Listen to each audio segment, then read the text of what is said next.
오늘 설교 성경 본문 마태복음 4장 23절부터 25절 그리고 건너뛰어서 9장 35절부터 38절 제가 봉독합니다.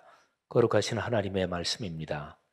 예수께서 온 갈릴리에 두루 다니사 그들의 회당에서 가르치시며 천국 복음을 전파하시며 백성 중에 모든 병과 모든 약한 것을 고치시니 그의 소문이 온 수리아에 퍼진지라.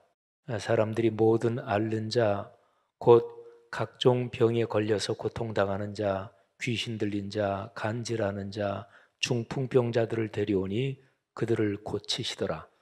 갈릴리와 데가볼리와 예루살렘과 유대와 요단강 건너편에서 수많은 무리가 따르니라. 예수께서 모든 도시와 마을에 두루 다니사 그들의 회당에서 가르치시며 천국 복음을 전파하시며 모든 병과 모든 약한 것을 고치시니라. 무리를 보시고 불쌍히 여기시니 이는 그들이 목자 없는 양과 같이 고생하며 기진함이라. 이에 제자들에게 이르시되 추수할 것은 많되 일꾼이 적으니 그러므로 추수하는 주인에게 청하여 추수할 일꾼들을 보내주소서 하라 하시니라. 아멘. 이번 정월 말씀 사경의 주제를 다 같이 한번 해보면 좋겠습니다. 제가 먼저 할 테니까 한번 따라하시면 감사하겠습니다. 예수님처럼 우리도, 한 번 더 할까요? 예수님처럼 우리도. 살아오시면서 어떤 사람을 보면서 나는 내 인생길 걸어가며 저분처럼 됐으면 좋겠다, 또는 저 사람처럼만 되면 참 행복하겠다, 그렇게 생각한 분이 있지요. 누구에게나 사실은 다 있습니다.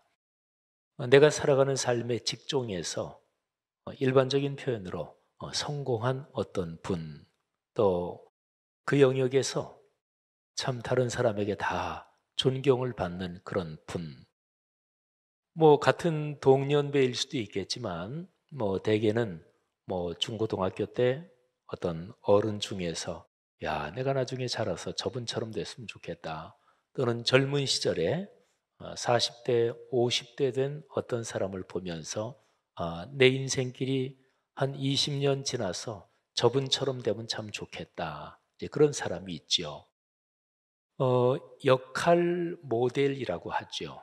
그리고 어린아이가 자랄 때 그것은 대단히 중요합니다. 그래서 아이들에게 위인전을 일켜주는 것은 굉장히 좋습니다. 근데 기독교적으로 말하면 66권 성경에 있는 하나님의 사람들, 그 이야기를 들려주는 것, 그거는 신앙교육에서 아주 필수적입니다. 그런데 우리 기독교 신앙에서요, 우리가 보고 따라갈 어떤 삶의 모델, 그러면 궁극적으로 예수 그리스도입니다.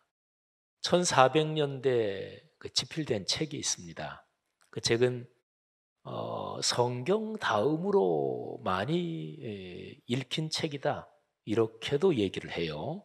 전 세계적으로 주로 이제 서구 기독교 문화권 얘기지만 요즘에는 기독교 문화권만이 아니라 전 세계적으로도 가장 많이 팔린 책, 그런 성경이라고 보통 그러지요.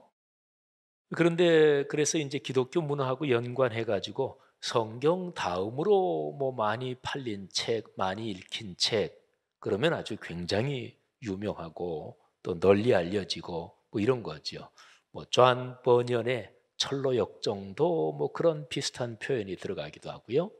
그런데 제가 말씀드린 1400년대 쓰여진 그 책이 있는데 제목이 그리스도를 본받아, 이런 책입니다. 캠페네 토마스라는 분이 기록한 책인데요. 그거는 중세 후기에 신앙을 새롭게 하려는 개혁 운동이 여러 곳에서 일어나요.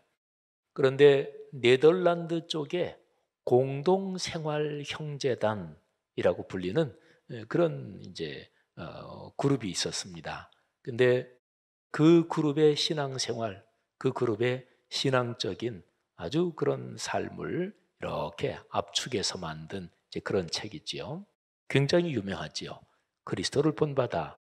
근데 교회 역사를 조금 알고 읽으면 재미도 있고 그런데 뭐 시중에도 그냥 쉽게 책을 구할 수 있습니다. 근데 보통 그리스도인이 읽으면 별로 재미가 없습니다.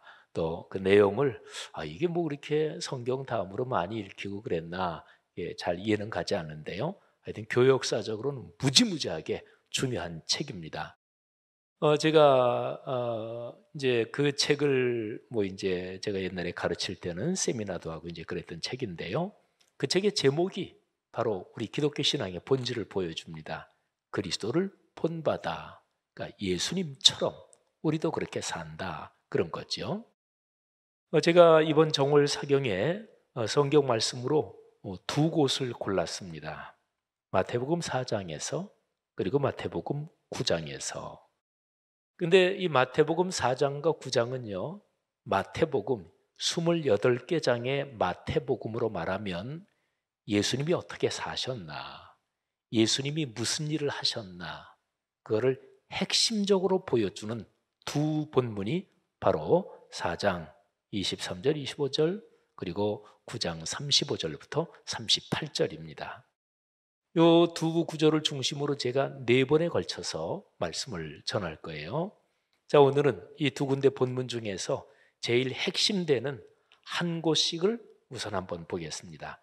자, 4장 23절 그리고 9장 35절. 자, 성경 말씀을 한번 보시기를 바랍니다. 여러분 화면에 뜨는 4장 23절 우리 다 같이 한번 읽겠습니다. 시작. 예수께서 온 갈릴리에 두루 다니사 그들의 회당에서 가르치시며 천국 복음을 전파하시며 백성 중에 모든 병과 모든 약한 것을 고치시니. 자, 한번 좀 보십시오.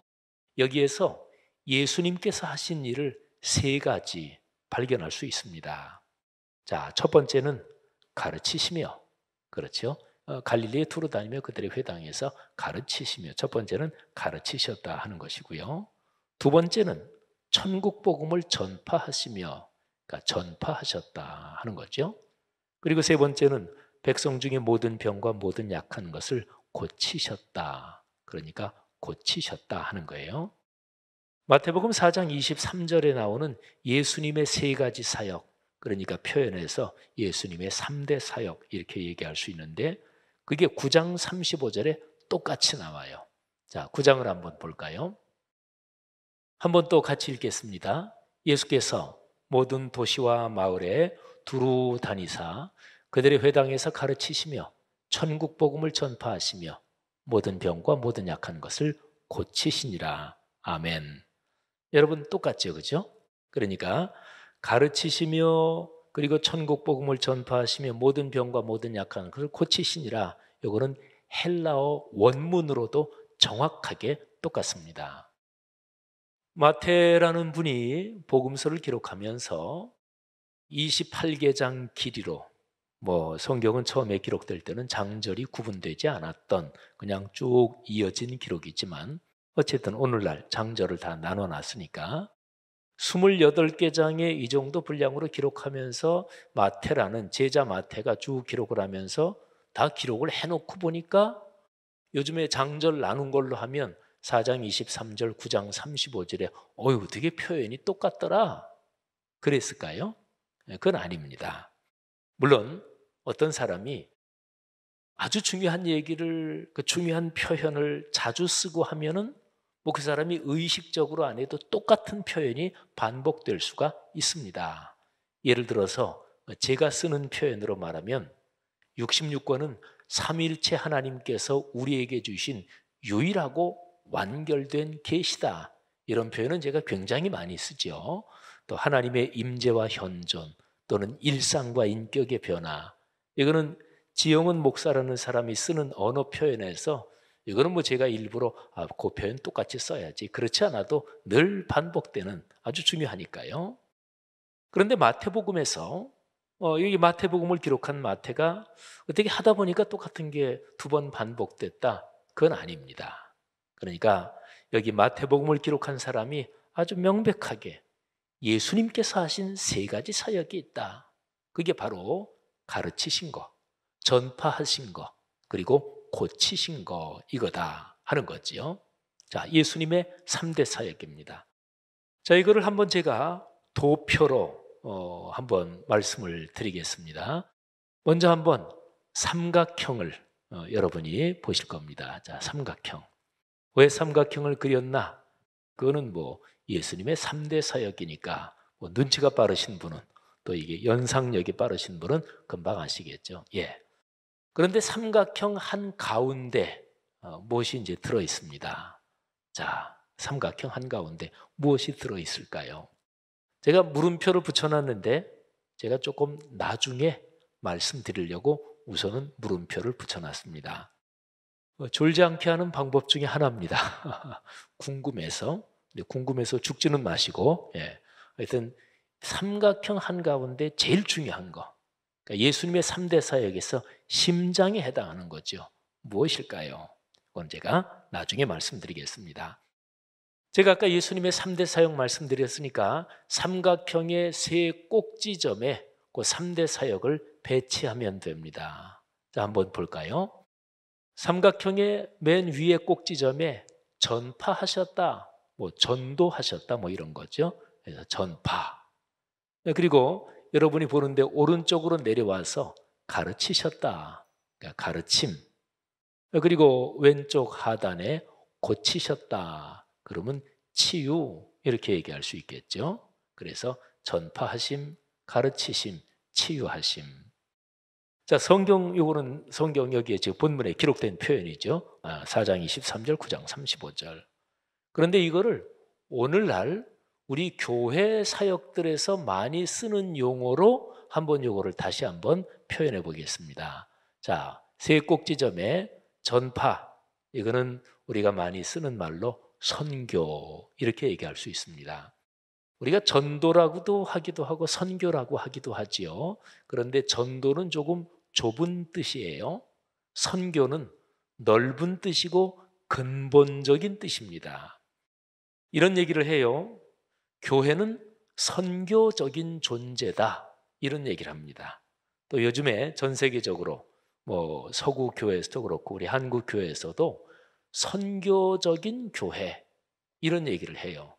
그러니까 교회에서 하는 모든 것, 뭐 예배, 또 건물, 재정, 또 뭐 남녀 전도회 또는 설교 뭐 등등, 교회에서 하여튼 교회와 연관된 모든 것은 근본적으로 선교다, 이런 얘기예요. 그게 이제 선교적 교회, 또는 그거보다 더 강력한 표현이 교회는 선교적인 존재다, 뭐 이런 거죠. 그러니까 전도라는 말은 뭐 직접 복음을 전도하고 내 뒷집 사람한테 우리 교회 좀 나와봐요, 뭐 이렇게 하는 게 좀 좁은 뜻이라면, 선교는 그거를 포함해서 아주 포괄적인 그러는 뜻이지요. 근데 우리는 보통 이런 뜻으로도 쓰지요. 전도는 그냥 뭐 이제 복음을 전하는 것, 그거라면 선교는 타문화권에 전도하는 거. 그래서 뭐 해외 선교 이렇게 하면 선교하면은 해외에서 복음을 전하는 거, 타문화권에 복음을 전하는 거, 이런 게 얼른 떠오르기도 하죠. 하여튼 뭐 그렇게 쓰기도 합니다. 근데 어쨌든 자, 선교. 그다음에 이제 오른쪽으로 내려와서 가르침, 이거는 교육, 이렇게 표현할 수 있고요. 그리고 이제 또 왼쪽으로 쭉 가면은 치유, 이거는 봉사, 이렇게 얘기할 수 있습니다. 그러면 선교, 교육, 봉사, 이 3대 사역이 그렇게 되죠. 선교, 교육, 봉사. 우리 교회 성도들에게, 또 우리 교회 성도들에게뿐만 아니라 예수 믿는 분들에게 참 익숙한 단어죠. 선교한다, 또 교육한다, 봉사한다. 우리 교회에 선교위원회가 있잖아요, 그죠? 교육위원회도 있죠. 또 봉사위원회도 있어요, 그죠? 뭐 굉장히 익숙한 표현이죠. 이게 어디에서 나온 거냐? 오늘날 모든 교회들에서요. 어떤 교회든지 간에 우리 교회에서 이런 일을 합니다. 우리 교회에 뭐 3대 사역 또는 4대 사역, 우리 교회가 지향하는 5가지 사역이 있습니다. 뭐 3가지, 4가지, 5가지, 어떻게 표현하든요. 모든 교회들의 우리 교회가 중점적으로 강조하는 게 이 3가지, 4가지, 5가지입니다. 그러면 다 여기에 걸려 있어요. 그러니까 표현을 좀 이렇게 바꾸고 저렇게 바꿨지, 마태복음 4장 23절, 마태복음 9장 35절, 여기에 걸려 있는 거예요. 그러니까 기독교 신앙 또는 그리스도인으로 산다는 것은 근본적으로 성경 말씀에 근거를 두고 있는 거거든요. 자, 3대 사역, 선교, 교육, 봉사. 그러면 아까 그 삼각형을 한번 머리에만 떠올려 보십시오. 자, 세 개는 됐는데 아까 제가 나중에 말씀드리겠다 한 가운데 물음표를 찍어놨잖아요. 가운데는 무슨 단어가 들어갈까 한번 생각을 해보십시오. 사실은 우리 교회에서요, 코로나 상황에서 지금 이런저런 교육 훈련 거의 못했고요. 또 코로나 이전에도 제가 이 삼각형을 우리 교회 성도들에게 이런저런 교육 때 말씀드린 게 상당히 지났어요. 한 7년 전, 한 거의 10년 전. 근데 제가 옛날에 교육할 때 많이 했던 거예요. 그러니까 아마 그런 거 떠올리신 분은 이 삼각형에서 꼭지점 위부터 선교, 교육, 봉사 가운데 이거 들어가지 이미 이제 떠오르시는 분이 있을 거예요. 옆 사람한테 얘기해 주지 마시고 제가 이제 그 설명을 드리겠습니다. 자, 가운데 들어가는 거를 우리가 지금 마태복음을 묵상하고 있잖아요. 4장, 9장. 그러니까 마태복음의 흐름에서 요 가운데 들어가는 게 뭘까? 그러니까 마태복음 이야기에서 예수님은 열심히 선교하셨어요. 전파하셨어요. 열심히 가르치셨습니다. 교육하셨습니다. 그리고 열심히 치유하셨습니다. 그러니까 고치셨어요.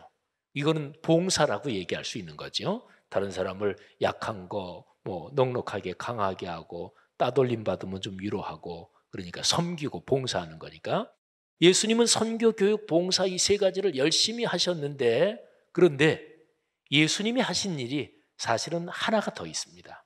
그러니까 마태복음 전체 흐름을 보면 이 세 가지 일 이거를 하는데 어떤 힘으로 하셨나? 여러분 이 세 가지는 다 힘든 일입니다. 복음을 전하는 거 쉽지 않습니다. 또 가르치는 거, 신앙을 떠나서도 일반적으로도 남을 가르친다는 거 참 힘든 일로 동서고금을 막론하고 가르치는 거는 쉽지 않습니다. 그리고 봉사하는 거, 치유하고 고치는 거. 여러분 어떤 사람이 내가 생각하기에 야, 저 사람 저렇게 하면 안 되는데 저 사람 저거로 이렇게 좀 고치면 딱 좋겠는데 부부지간에 그런 거 있잖아요. 아유, 당신 그 습관 좀 꼭 고치면 좋겠는데 내가 고칠 수 있나요? 아유, 그러다가 쌈 났죠. 그러니까 고친다, 치유한다. 이거는 병으로부터 치유한다 이것도 있지만 모든 것에서 광범위하게 고친다. 근데 이건 결코 쉽지 않습니다. 봉사라는 말을 써도 그래요. 다른 사람 도와주는 게 여러분 쉽지 않습니다. 그러니까 예수님의 세 가지 사역, 선교, 교육, 봉사 또는 전파하셨다, 가르치셨다, 치유하셨다 세 가지가 다 힘들어요. 힘든 일은 하는데 에너지가 많이 듭니다.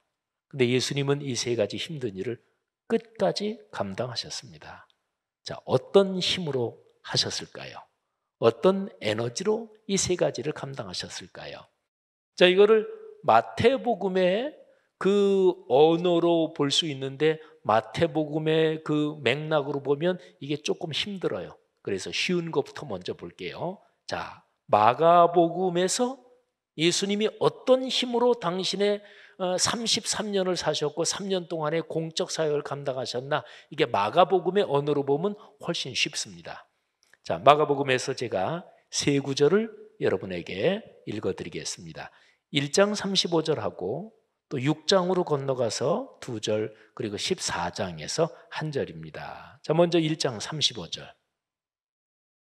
새벽 아직도 밝기 전에 예수께서 일어나 나가 한적한 곳으로 가사 거기서 기도하시더니. 자, 이 구절을 잠깐 보세요. 새벽입니다. 아직 날이 밝기도 전입니다. 근데 예수님께서 일어나셨어요. 제자들은 다 자고 있습니다. 예수님 혼자 저쪽에 한적한 곳으로 가서 기도하셨습니다. 자, 제가 마가복음에서 두 군데를 더 읽어드릴 텐데 요 마가복음 1장 35절하고 읽어드린 두 군데가 다 공통점이 있습니다. 자, 두 번째 6장 45절, 46절. 자, 한번 들어보세요. 예수께서 즉시 제자들을 제초가사 자기가 무리를 보내는 동안에 배 타고 앞서 건너 벳세다로 가게 하시고 무리를 작별하신 후에 기도하러 산으로 가시니라. 아멘. 요 구절은요, 오병이어의 기적을 일으키고 난 다음에 제자들은 뭐 흥분했고, 그리고 이런 분의 우리가 제자다, 이것 때문에 그냥 어깨에 힘이 들어갈 대로 들어가고 그랬는데, 예수님께서 빨리 무리를 흩어보내시고, 그리고 제자들한테 너희들 배 타고 빨리 저쪽으로 가. 제자들은 뭐 가기 싫었겠지요. 근데 예수님께서 요한복음에 있는 구절 등등 여러 가지를 합쳐보면 예수님께서 혼내시면서 빨리 보내시고, 그리고 흥분한 군중들을 빨리 흩어보내셨어요. 그리고 예수님은 혼자 산으로 가십니다. 그리고 거의 한밤중까지 기도하십니다. 자, 마가복음의 세 번째 구절 14장 32절, 아주 유명한 구절이에요. 들어보시죠. 그들이 겟세마네를 하는 곳에 이르매 예수께서 제자들에게 이르시되 내가 기도할 동안에 너희는 여기 앉아 있으라 하시고. 아멘. 어떤 상황인지 아시겠죠? 그죠? 예수님의 마지막 땀방울이 핏방울이 되도록 결전하신 그 결전의 기도입니다. 겟세마네 동산의 기도. 여러분, 제가 마가복음에서 세 구절을 말씀드렸는데, 그런데 이 마가복음은 참 이해하기가 쉽죠. 예수님이 그 어려운 사역, 그리고 맨 마지막에는 십자가를 지시는 그 사역을 어떤 힘으로 감당하셨나? 예, 기도하셨습니다. 그러면 기도의 본질이 뭔가요? 기도는 하나님과 대화하는 거고, 하나님을 만나는 거고, 하나님의 임재와 현존을 체험하는 거고, 그리고 하나님의 힘에 접속되는 게 기도지요. 사랑하신 여러분, 기도를 이렇게 얘기하면 기도는 기독교 신앙의 심장이 돼요. 그리고 기도가 예배하고 사실은 같은 뜻이 돼요. 예배가 뭔가요? 그건 하나님을 만나는 거죠. 하나님의 임재와 현존을 체험하는 게 예배의 자리지요. 자, 어쨌든요, 아까 삼각형 다시 머리에 떠올리시면 세 가지: 선교, 교육, 봉사, 전파하심, 가르치심, 그리고 치유하심. 이 어려운 세 가지를 예수님은 그 가운데 기도의 힘으로, 하나님과 손을 꼭 잡고 동행하는 힘으로 이 세 가지 어려운 일을 하셨다, 이렇게 얘기할 수 있죠. 여기에 기도라고 써놔도 되고, 그 다음에 예배라고 써놔도 돼요. 예배라고 쓰는 게 더 근본적으로 더 좋습니다. 자, 그러면 이제 마태복음으로 다시 한번 돌아오겠습니다. 마태복음 4장 23절, 9장 35절에 기록된 예수님의 3대 사역, 그 두 구절에는 아주 명백해요. 선교, 교육, 봉사. 그런데 마태복음 전체의 흐름을 보면 이 세 가지를 예수님이 무슨 힘으로 하셨나, 이 마태복음의 표현이, 마태복음의 문맥이 또 이제 나름대로 독특합니다. 자, 우선 마태복음의 제일 첫 장 1장 하고요, 그리고 제일 마지막 장 28장, 1장의 한 절하고 제일 끄트머리 28장의 제일 마지막 절, 그건 28장 20절이에요. 그리고 1장에서는 1장 23절, 이 두 개는 서로가 꽉 맞물립니다. 그러니까요, 예를 들면 논문이나 글을 잘 쓴 글은 제일 앞에하고 제일 끝에가 꽉 하고 맞물립니다.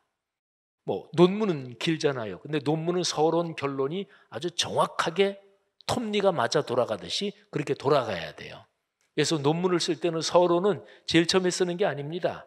논문은 1장, 2장 다 해서 결론까지 써놓고, 그리고 서론은 이 전체 쭉 흘러가지고 결론이 나온 거, 거기하고 딱 아구가 맞아 떨어지게 서론은 사실은 나중에 쓰기도 하고 그래요. 그러니까 맞아 돌아가야 돼요.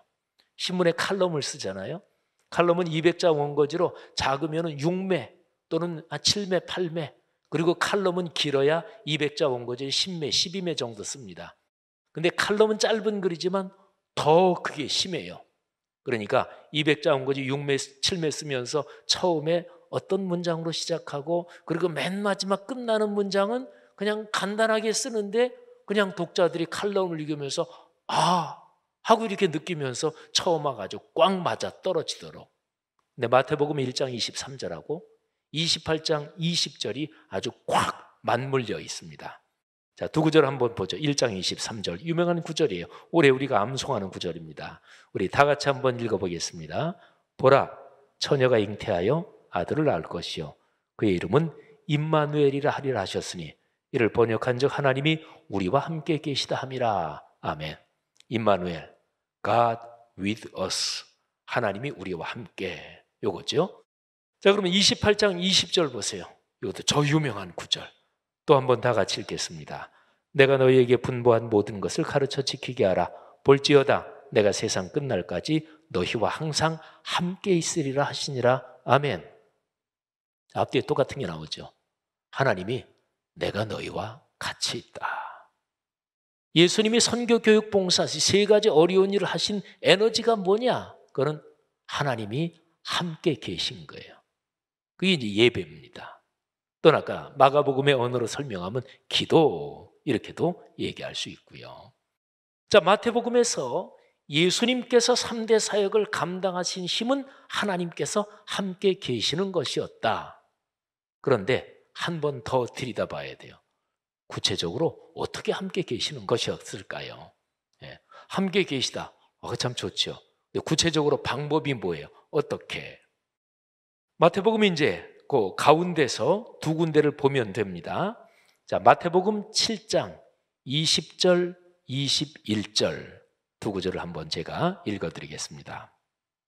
이러므로 그들의 열매로 그들을 알리라. 나더러 주여 주여 하는 자마다 다 천국에 들어갈 것이 아니요 다만 하늘에 계신 내 아버지의 뜻대로 행하는 자라야 들어가리라. 아멘. 이게 7장 그 중간에 있는 구절인데, 그런데 이게 중요한 이유가 있어요. 마태복음 5장, 6장, 7장이 산상설교예요. 그렇죠? 그러니까 마태복음 28개 전체에서 예수님의 가르침 중에서 가장 중요한 것을 에센스를 뽑아서 모아놓은 게 5장, 6장, 7장의 산상설교 또는 산상수훈, 산상보훈. 근데 이거는요, 신약 성경 전체에 기록된 예수님의 말씀 중에서도 제일 보석 같은 것이다, 이렇게 여겨지는 거거든요. 근데 5장, 6장, 7장, 그러니까 산상설교의 마지막 부분으로 가면서 예수님께서 강력하게 강조하시는 게 있어요. 열매로 그 사람을 안다. 그러니까 성경 지식 많이 아는 거 거기서 끝나면 그건 아니다. 또는 어떤 논리적으로 정확한 거 거기서 끝나면 그것도 아니다. 그거는 예수님 당시에 바리새인이 그랬고 사두개인이 그랬고 율법학자들이 그랬고 지식이 탁월했고 그리고 논리가 뛰어났고, 근데 그들은 그렇게 살지 않았거든요. 그러니까 예수님이 굉장히 강력하게 말씀하신 게 어떻게 사느냐, 삶이 어떠냐, 삶의 열매로 그들을 안다. 그러니까 신앙생활 하면서 주여 주여 기도도 잘하고 열심히 하고 통성기도도 막 열심히 하고 찬양하면 막 은혜를 받고 다 귀하죠. 그러면서 우리가 변화돼 가는 거니까. 그런데 어떤 때에는요, 어떤 사람들은 기도 찬양 그런 게 딱 보면은 너무너무 잘하고 은혜로운데 삶은 거의 변화되지 않는, 이거는 종교적인 습관이에요. 은혜 받는 게 아닙니다. 그러니까 기도를 딱 하고 몇 문장만 하면 벌써 울먹거리는 사람 있잖아요. 근데 동네에서는 싸납기로 소문난 사람, 그는 기도가 성숙한 게 아니에요. 종교적인 습관이 드는 거예요. 참 무서운 병이죠, 신앙에서. 예수님이 그걸 지적하신 거예요. 자, 그리고 산상설교, 그야말로 제일 거의 마지막 부분에서 예수님께서 유명한 말씀을 하시잖아요. 그러니까 자기 집을 반석 위에 세운 사람, 그리고 모래 위에 세운 사람. 한번 그 두 구절을 볼까요? 마태복음 7장 24절, 26절, 24절 읽고 하나 건너뛰어서 26절, 제가 두 절 읽습니다. 그러므로 누구든지 나의 이 말을 듣고 행하는 자는 그 집을 반석 위에 지은 지혜로운 사람 같으리니 나의 이 말을 듣고 행하지 아니하는 자는 그 집을 모래 위에 지은 어리석은 사람 같으리니. 아멘. 그러니까 산상설교의 결론이 그거예요. 말씀대로 살아야 된다. 그래야 반석 위에 집을 지은 것처럼 인생이 행복하고 그리고 성공할 수 있다. 이런 가르침이 산상설교의 결론이에요. 자, 그럼 보세요. 마태복음 1장 23절 그리고 28장 20절, 마태복음의 처음과 끝은 아주 꽉 맞물려 있어요. 그러니까 제일 중요한 게 뭐냐? 예수님의 3년 동안의 사역에서 제일 중요한 게 뭐냐? 하나님과 함께 임마누엘, 그렇게 사신 거예요. 그러면 구체적으로 말하면 어떤 방법으로? 하나님 아버지의 말씀대로 사신 거예요. 자, 그럼 이렇게 얘기할 수 있습니다. 삼각형 다시 한번 생각해 보세요. 자, 예수님께서 하셨던 3대 사역입니다. 선교, 교육, 봉사. 마태복음 4장과 9절에 그 언어 표현 그대로 하면 전파하심, 가르치심, 그리고 고치심, 치유하심. 근데 이 세 개의 일을 예수님이 감당하신 방법은, 그 에너지는 하나님 아버지와 함께 하신 것이었습니다. 마가복음의 언어로는 늘 하나님 아버지와 혼자서 이렇게 깊이 만나시면서 기도하시는 것이고, 오늘날에 제가 늘 강조하는 걸로 말하면 예배, 적어도 공예배, 주일예배와 수요예배의 자리를 지키며 사는 사람이 예배 중에 하나님의 임재와 현존을 경험하는 거지요. 그런데 그 안에 구체적으로 들어가면 내용이 뭐냐? 바로 말씀. 말씀이 삶으로 이어지는 것. 바로 그것입니다. 이게 바로 예수님이 세 가지, 하늘아버지께 받은 세 가지 사역을 당신의 사역 현장에서 계속 감당하시면서 십자가로 걸어 들어가시기까지 계속 감당하시면서 예수님이 가지셨던 힘의 근원이 바로 이것입니다. 그러니까 삼각형, 이 가운데는 이런 거를 이제 머리에 담으면서 예배라고 써놓으시면 되고, 그 안에 들어있는 게 바로 말씀, 기도, 이런 거지요. 여러분, 디모데 전서 4장 5절, 하나님의 말씀과 기도로 거룩하여 지니라. 아멘. 우리 교회에서 제가 늘 강조하는 말씀 묵상, 이렇게 하면 말씀 더하기 기도, 이렇게 하면 이게 말씀 묵상이라고 할 수 있어요. 그러니까 예배 핵심은 뭐냐? 말씀 묵상입니다. 기독교 신앙의 핵심은 뭐냐? 바로 말씀 묵상입니다. 아까 제가 삼각형 설명드리면서 선교, 교육, 봉사 이렇게 표현하면서 선교위원회, 우리 교회 있잖아요. 교육위원회, 봉사위원회. 근데 이제 삼각형 가운데 있는 거 예배위원회, 이것도 우리 교회에 있어요. 그죠? 그러니까 우리 교회 수첩에 보면 우리 교회 사역 구조에서 위원회 사역은 기본 8개 위원회가 있습니다. 이거는 아주 꽉 짜여진 구조예요. 8개 위원회. 이거 두 덩어리로 나눠집니다.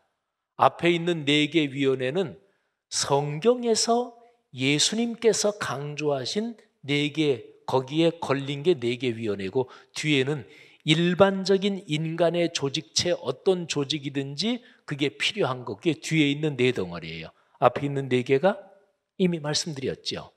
제일 중앙에 있는 심장, 그게 순서가 먼저예요. 예배, 그리고 선교, 교육, 봉사. 그러니까 우리 교회 위원회 사역에서 8개 위원회에서 앞에 있는 4개, 예배위원회, 선교위원회, 교육위원회, 봉사위원회, 이게 바로 예수님의 3대 사역, 아니 예배까지 하면 예수님의 4대 사역의 근거를 둔 성경적인 사역입니다. 그게 바로 순서도 그렇게 되어 있는 거예요. 우리 교회 장로님들 더 훨씬 익숙하시겠지만, 아마 장로님들 중에서도 다시 한번 새삼스럽게, 맞아, 우리 교회 예배위원회, 선교위원회, 교육위원회, 봉사위원회, 그렇게 되지. 그리고 뒤에 있는 4개가 인사재정관리기획, 인사위원회, 재정위원회, 관리위원회, 기획위원회. 이거는 사람이 모인 집단이 어느 정도 크고, 또 사람 모인 집단에서 사람이 어느 정도 많이 모여서 이런저런 일 하다 보면 인사 문제가 필요하지요. 또 재정관리 필요하지요. 또 그 모임에 동호회든지 친목회든지 비품이 있다, 또는 어느 공간을 임대했다, 그러려면 그거를 관리해야 되죠. 관리위원회. 그리고 그 모임에서 어떤 일을 계획한다든지 등등 할 때 기획하는 기능이 필요하니까 기획위원회, 인사위원회, 재정위원회, 관리위원회, 기획위원회. 이 8가지면은 기독교 사역을 하는데 모든 거는 여기에 다 포함됩니다. 우리 교회 기본 구조가 그렇게 되어 있어요.